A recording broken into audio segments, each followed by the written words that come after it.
through the transformation, everything. So I see a lot of Hmm. women in the gym now when I go. I see a lot of women that, you can see the women they're working out. You can see it. You can see it in their body frame and everything. So talk about that for a minute for those who might not know what that entails. What type of competitions are there? How much experience do you need to have before you think about doing a competition? Do you have to have been working out for a long time? Do you need to be a You certain don't. You can size? be. They have it's figure. It's bodybuilding. I mean, figure. Yes, like bodybuilding. It's more masculine. Bikini girl. You don't have to be experienced. You don't. It takes a lot of dedication, a lot of discipline. Um, I remember when I did it, people say at the wrong time, but it was Thanksgiving. I remember Christmas, New Year's, so I couldn't have what everybody else ate, you know. So I had it was a test.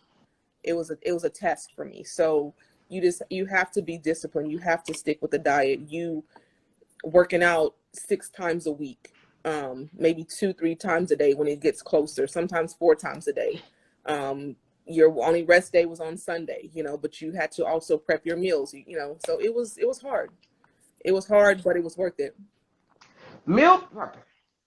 Meal prepping, I know for me, is a challenge because you have to be intentional. You have to go Hmm. shopping specifically, and you have to fix that food for a couple of days ahead. And it does help when you meal prep because then when you want to have a snack or you Right. want to do something, it's already there, and you don't have to make a bad decision because you already prepared everything. You already went and bought it. So you're doing a lot of fruits and vegetables and Well, natural when I was competing, I fruits. didn't.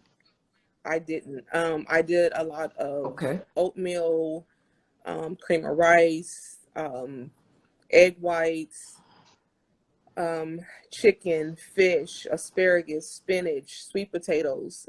I did a lot of that. I mean, last couple of weeks, I was doing nothing but fish and asparagus. That's, you know, for the, you know, that's all I did. And I would drink at least, I think I got up to 2 gallons of water a day. So, You know, they say you hmm. have to drink half your body weight. A lot of people think it's hard, but in the summertime, it's a lot easier. Did you have a challenge with that, starting out drinking Um, all that water? at first I did. I'm not gonna lie, I cried. Even eating all the food the first couple of weeks, I cried because I'm like, there's no way I'm gonna eat all this food because I had to eat 6 meals a day. So it's like, you know, every 3 hours I was eating.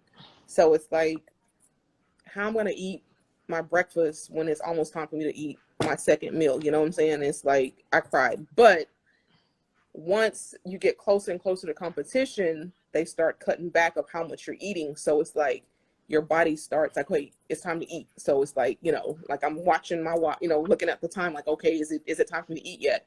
So I mean, you get used to it. You get used to it. I see a question here. It says, "Does coming from a verbal abusive relationship affect your relationship or dating It can, now?" yes, it can. Being that I couldn't speak my opinion, I tend to hold back what I'm thinking, but I'm working on that. So I mean that's with anybody, not even being in a relationship, but just talking. Like I would never, like I would think that what I was saying wasn't okay because like I said, being in that relationship, I felt like I was a kid. Like, you know, like no, that's not what you say, or you know, or just name calling or just body shaming or anything like that. So yeah, it very well does affect being in a relationship or dating.